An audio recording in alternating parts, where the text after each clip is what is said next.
Hello மக்களே, இன்றைக்கி நம்ம வீட்டில் என்னன்னா பாறை மீன் எடுத்துகிட்டு வந்தோம். அதை எப்படி குழம்பு வைக்கிறதுன்றதை பார்க்கலாம் வாங்க. வடசட்டியில் எண்ணெய் ஊற்றிட்டு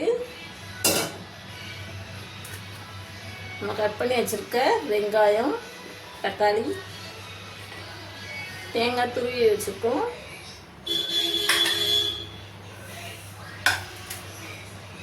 இந்த அருவாமனை வந்து 150 rupees. இன்றைக்கி தான் வாங்கிட்டு வந்தேன். நல்லா சூப்பராகவே திருவுது. நாங்கள் இதில் தான் தேங்காய் திருவுவோம். யாரெல்லாம் இதில் தேங்காய் திருவுவீங்கன்னு சொல்லுங்கள்.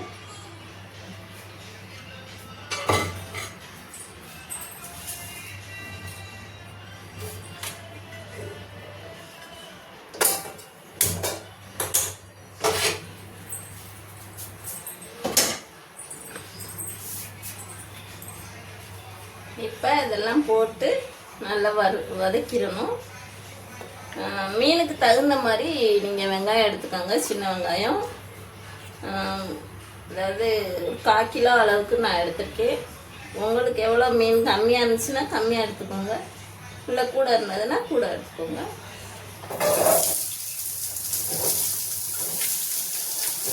அது மாதிரி வெங்காயம்லாம் போடும்போது பார்த்து போடுங்க. இங்கே பாருங்கள், கை லைட்டாக பட்டுருச்சு.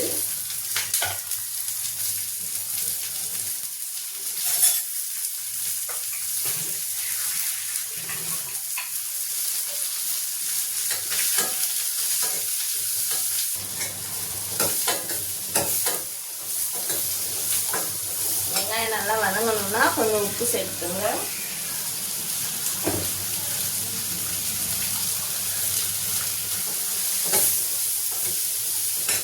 இப்போ வந்து 2 தக்காளி பழம் வந்து நம்ம கட் பண்ணி வச்சுருக்கோம்.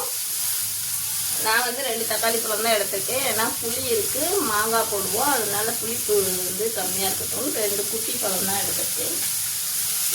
அதையும் சேர்த்து நல்லா வதக்கி விட்டுக்கலாம்.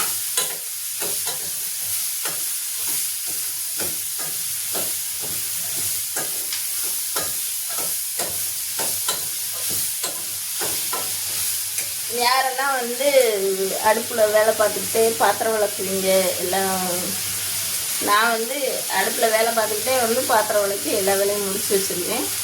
அப்படி பண்ணும்போது நம்மளுக்கு கொஞ்சம் டைம் சேவ் ஆகும். இன்றைக்கி உங்கள்கிட்ட வீடியோ எடுக்கிறதுனால பாத்திரம் விளக்கலை.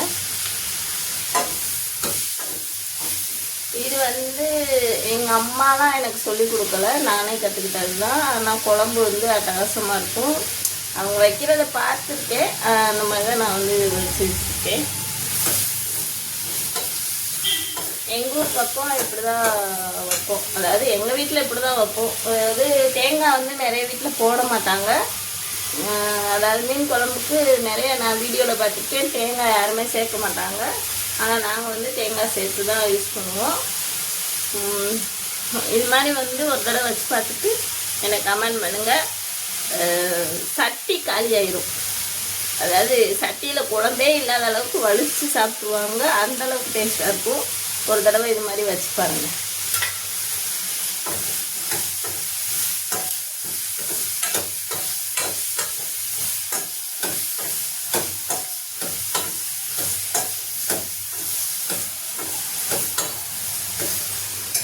நல்லா வதங்கினதுக்கப்புறம் இந்த தேங்காயும் சேர்த்து வதக்கிடுங்க.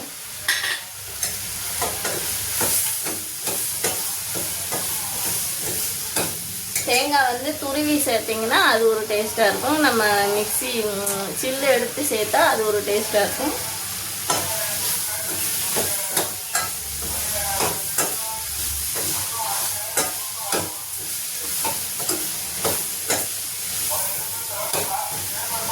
நம்ம வீடியோ எடுக்கும்போது தான் வந்து வண்டி சவுண்டு எல்லா சவுண்டுமே கேட்கும். வேறு என்ன பண்ணுறது, சவுண்டை அட்ஜஸ்ட் பண்ணிக்கோங்க. ஏன்னா ரோட்டு மேலே இருக்குது எங்கள் வீடு, அதனால் சவுண்டு இப்படி தான் கேட்கும். அதாவது நான் அதுக்கடுத்து எடிட் பண்ணியிருந்தா சவுண்டு கேட்காது. நான் வந்து லைவாகவே எடுக்கிறதுனால உங்களுக்கு சவுண்டு கேட்க தான் செய்யும். அட்ஜஸ்ட் பண்ணிக்கோங்க கொஞ்சம்.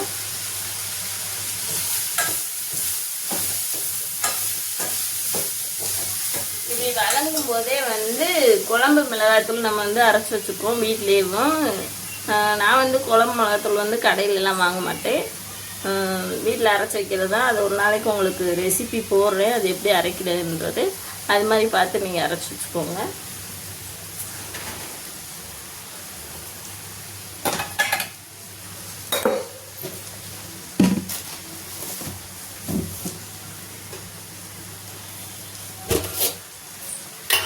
இந்த மாதிரி அரைச்சி நாங்கள் வந்து ஸ்டோர் பண்ணி வச்சுக்கிடுவோம்.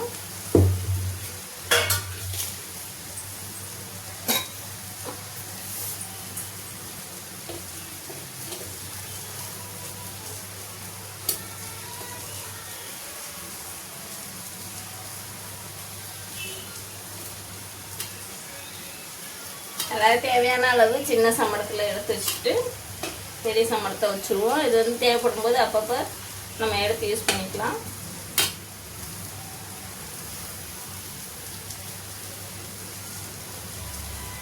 எப்பயுமே வந்து நான் ஒன்று கற்றுக்கிட்டேன். இப்போ இந்த அதாவது தனி மிளகாத்தூள் வந்து பிளாஸ்டிக் டப்பாவில் வச்சுருந்தேன். அந்த மாதிரி பிளாஸ்டிக் டப்பாவில் வைக்காதீங்க, அதோட தன்மையே வந்து மாறி போயிடுது. இப்போ நான் வெயிட் பண்ணுங்க, அந்த டப்பா என்னன்னு காமிக்கிறேன்.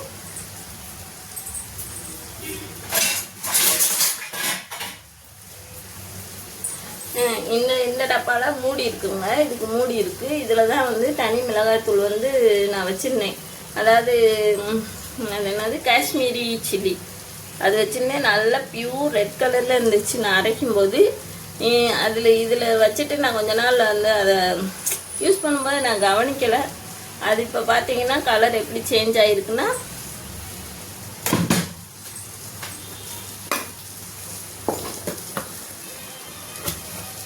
பாருங்க, இதுவும் வந்து அதே மாதிரி ரெட் கலரில் இல்லாமல் கொஞ்சம் கலர் மாறிடுச்சு. அதனால் யாரும் வந்து பிளாஸ்டிக்கில் வச்சு யூஸ் பண்ணாதீங்க. இந்த மாதிரி சில்வரில் வாங்கி யூஸ் பண்ணுங்கள்.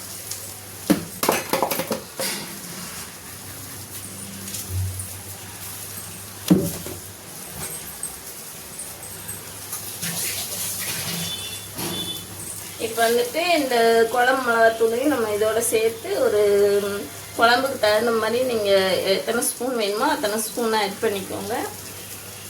1 2 அப்புறம் கொஞ்சோண்டு.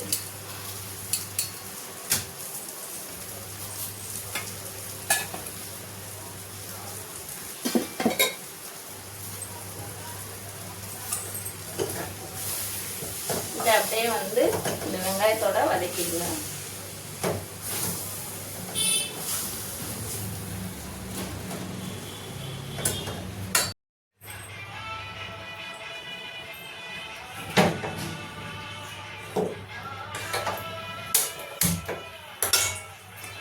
வாங்க மண் பானையில் மீன் குழம்பு வைக்கலாம்.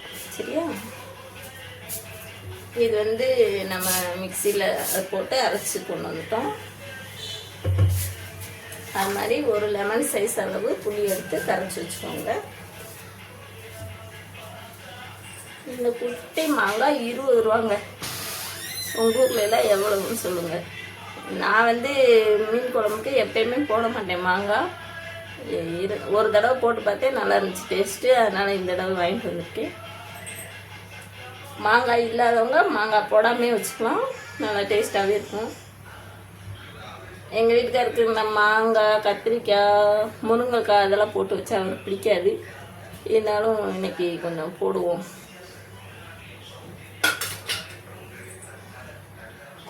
இது வந்து சட்டி நல்லா சூடாகணும். நல்லா சூடாகிடுச்சு.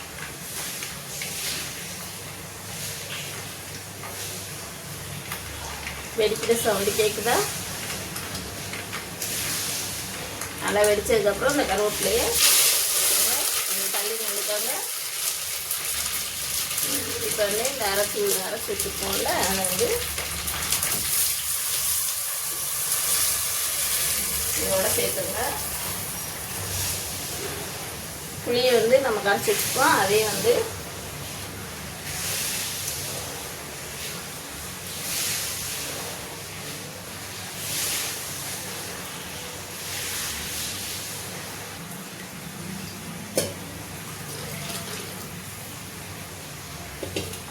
இப்போ வந்து நம்ம வெங்காயம் வதக்கும் போது கொஞ்சம் உப்பு சேர்த்துருந்தோம். இப்போ வந்து இன்னும் கொஞ்சம் சேர்த்துக்கோங்க. அதாவது எப்பயுமே உப்பு வந்து கம்மியாக போடுங்க. நம்ம வீடியோவில் சொல்கிற மாதிரி எப்பயுமே உப்பை கம்மியாக போட்டுட்டு அதுக்கப்புறம் குடிச்சு பார்த்துட்டு நீங்கள் தேவைன்னா போட்டுக்கலாம். அதிகமாகிடுச்சுன்னா வந்து அதை சரி பண்ணுறதுக்கே நமக்கு டைம் சரியாக போயிடும். அதனால் வந்து கொஞ்சம் உப்பை வந்து பார்த்தே போடுங்க.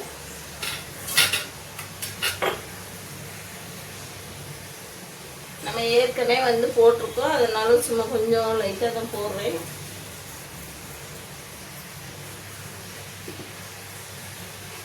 இப்போ வந்துட்டு இது வந்து மஞ்சப்பாறை. இது வந்து தூத்துக்குடி மீனா. நாங்கள் வந்து மீன் மார்க்கெட் போய் தான் வாங்கினோம்னா அங்கே வீடியோ எடுக்கலான்னா ரொம்ப கஜகஜகன்னு சகதியாக இருக்குது. அதனால் அந்த வீடியோ எடுக்க முடியல. எடுத்தாலும் கொஞ்சம் நீட்டாகவே இருக்காது, அதனால எடுக்கலை. இது வந்து மஞ்சப்பாறை மீன். இது எப்படி, அதாவது இது வந்து ஒரே சைஸாக தான் கிடச்சிச்சு. ஒரு மீனாக தான் நாங்கள் வாங்கிட்டு வந்தோம். இது வந்து நல்லா டேஸ்ட்டாக இருக்கும். இந்த மீன்லே வந்து இந்த பாறை மீன், அப்புறம் வந்துட்டு என்ன மத்தி மீன், அப்புறம் வந்து கிழங்கா மீன் வந்து பொரிக்கிறதுக்கு நல்லாயிருக்கும். அயில மீன் வந்து குழம்பு டேஸ்ட்டாக இருக்கும். அப்புறம் வந்துட்டு நெய் மீனும் டேஸ்ட்டாக இருக்கும். நான் இந்த ஊளியும் நல்லாயிருக்கும். நான் இந்த மீன்லாம் வச்சு ட்ரை பண்ணி பார்த்துருக்கேன். அதாவது மீன் வாங்க தெரியாதவங்களுக்கு என்னென்ன மீன் வாங்குங்க அப்படின்றத வந்து கொஞ்சம் சொல்கிறேன். இப்போ வந்துட்டு இது நல்லா கொதிக்கணும். கொதி வந்ததுக்கப்புறம் தான் நம்ம இந்த மீனை போடணும். இது வந்து பெரிய மீனாக இருக்கனால அவங்க சொன்னாங்க பெரிய பெரிய சைஸாக வந்து மீன் வந்து குழம்பு நல்லா கொதி வந்துருச்சு. கொதிக்கிறது தெரியல. இப்போ வந்து இந்த மீனை வந்து ஒன்றுனா வந்து இதில் சேர்த்துக்கலாம்.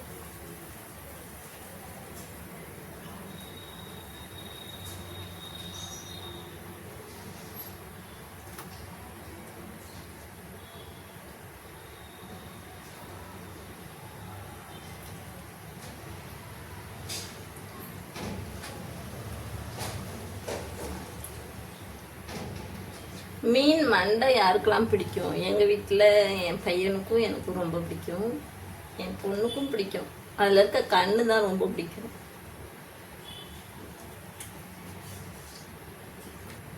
அப்படியே ஆஃப் பண்ணிடுங்க. இந்த இந்த மண் சட்டி வந்து ஹீட் இருந்துகிட்டே இருக்கும். நம்ம ஆஃப் பண்ணி கொஞ்சம் நேரம் வரையும் கொதிச்சுக்கிட்டே இருக்கும்.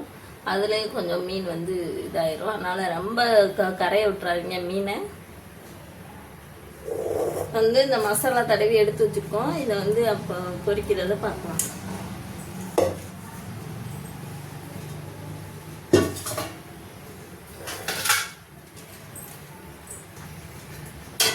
ஆட் பண்ணுறது வந்து எங்கள் வீட்டுக்காருக்கு தெரியாது. தெரிஞ்சுன்னா வந்து திட்டுவாங்க.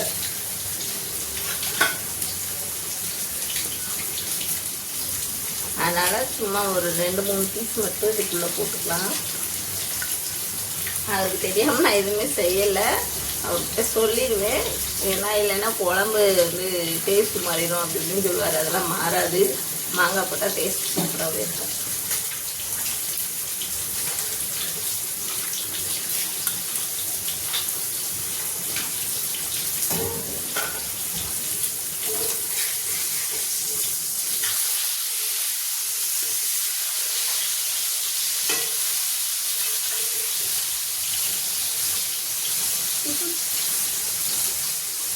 என்ன பார்க்குறீங்க? குழம்புல மாங்காய் போட்டேன். அன்னைக்கு ஒரு நாள் போட்டேன், சூப்பராக தான் இருந்துச்சு. அதெல்லாம் குதர்க்கமாக அன்னைக்கு போட்டேன், நல்லா தான் இருந்துச்சு. அவருக்கு இந்த மாதிரி இந்த கத்திரிக்காய் முருங்கைக்காய் இதெல்லாம் போட்டால் பிடிக்காதுங்க. ஆனால் நிறையா வீடுகளில் வந்து கத்திரிக்காய் முருங்கைக்காய் சாம்பார் காய் மாதிரி நிறையா போடுறாங்க. நம்ம அப்படி போடல. சும்மா ஒரு 2 பீஸ் தான் போட்டுருக்கோம். 2-3 பீஸு. அதாவது புளிப்புக்கு இந்த இது சேர்க்கலாம்.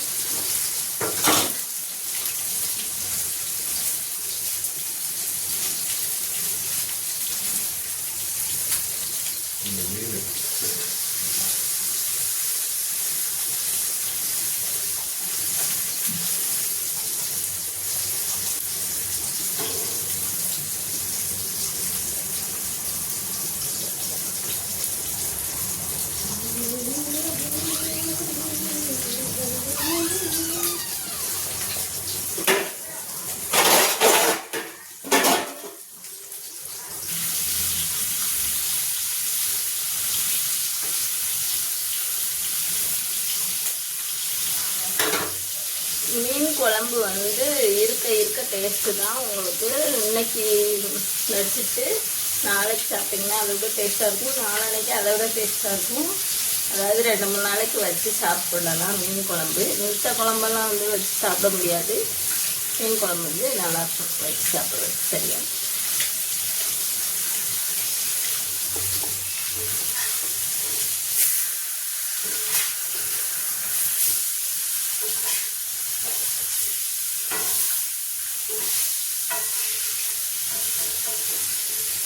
இப்போ தான் நாங்கள் வீடியோ போட கற்றுக்கிட்டு இருக்கோம். இதில் ஏதாவது பிள்ளை இருந்தால் மன்னிச்சிருங்க.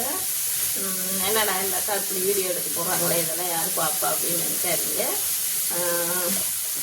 இன்னும் உங்களுக்கு இதில் என்னென்ன நான் வந்து தவறு பண்ணியிருக்கேனோ அதை வந்து கமெண்டில் சொல்லுங்கள். நான் வந்து திருத்திக்கிறேன். அடுத்து இப்படி வீடியோ போடுறதுன்றத அதுக்கடுத்து வந்து நான் கற்றுக்கிட்டு போடுறேன். இப்போதைக்கு எனக்கு தெரிஞ்ச அளவுக்கு போட்டிருக்கேன், பாருங்கள்.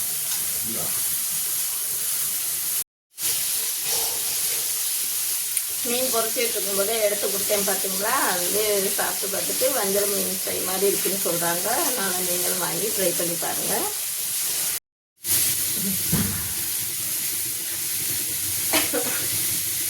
என்ன அப்படி சிரிச்சுட்டேன்னு பார்க்குறீங்களா? இங்கே மீன் பொறிக்க பொறிக்க காலி ஆகிட்டே இருக்குது. அவ்வளோ டேஸ்ட்டாக இருக்குது மீன்.